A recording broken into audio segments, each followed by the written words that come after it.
avant est assemblé, le système de contrôle est installé.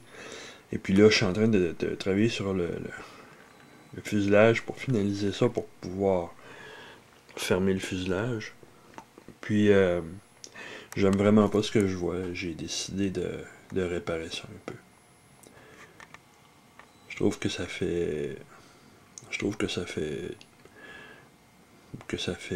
botché en bon québécois. Ça fait une job un peu salope. Un travail qui n'est pas à mon goût. J'ai décidé de changer ça. Ce que je ferai, c'est que je vais tracer une nouvelle cloison en contreplaqué que je vais venir coller là-dessus. Et je vais venir ouvrir un trou un peu plus large là-dedans.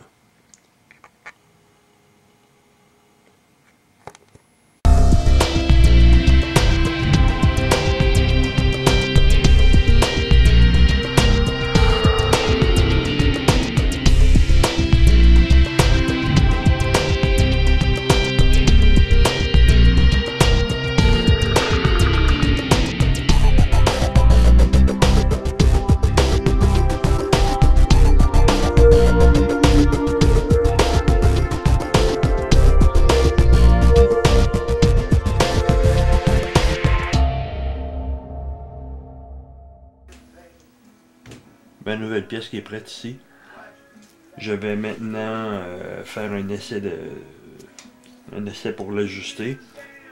Si c'est à mon goût, je vais me brasser un peu d'époxy pour installer ma pièce. Aussi pour fixer mes tiges de contrôle, mes tie rods. Donc, on se revoit après.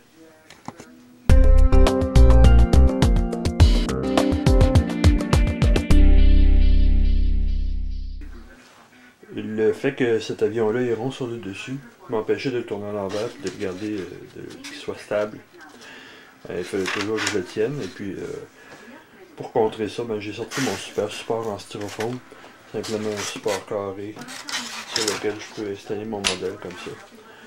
Je peux maintenant coller mon support et ajouter une goutte de colle sur les supports de mes tie rods pour les rendre parfaitement stables.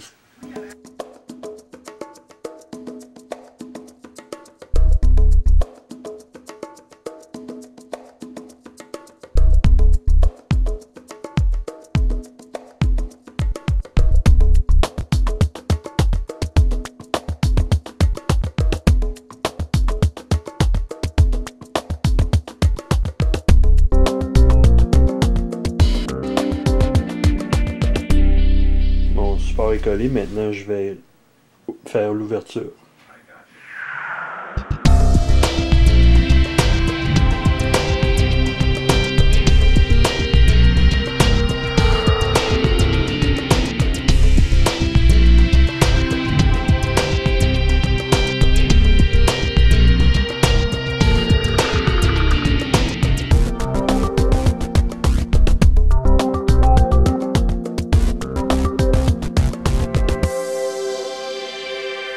Je vous montre un peu ce que ça donne comme résultat. Une fois sablé, tout taillé et sablé.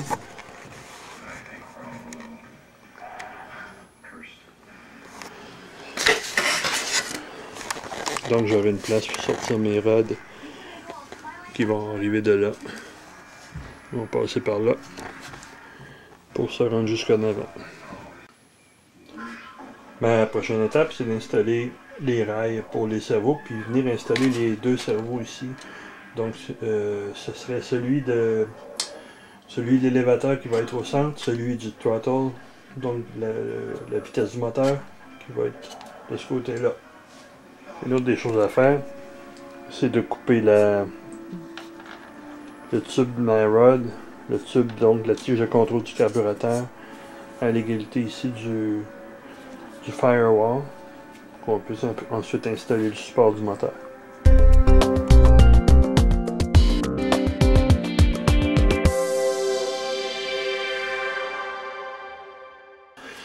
J'ai mes deux rails que je viens installer dans le trou.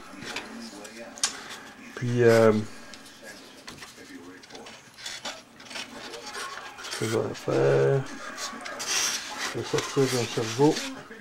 Je vais ajuster l'espace entre les rails. Et on verra ensuite si on a besoin de modifier un peu plus. Ok.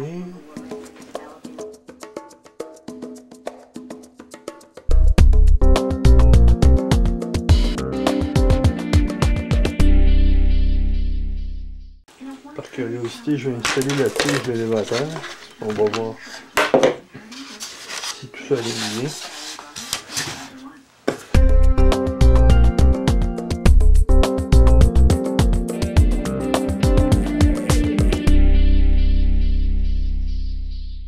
Ok, mes tiges sont entrées. Je vais être juste, ça c'est sûr.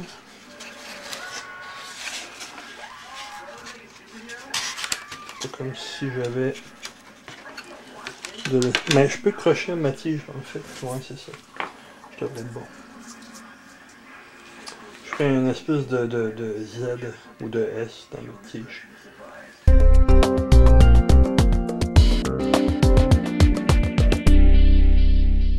Donc, mon cerveau pour mon élévateur va être comme ça.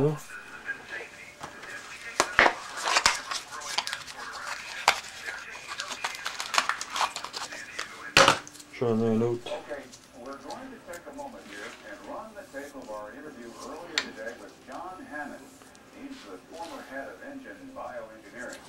J'en ai un autre pour le throttle, contrôle des gaz. Je viendra ici comme ça.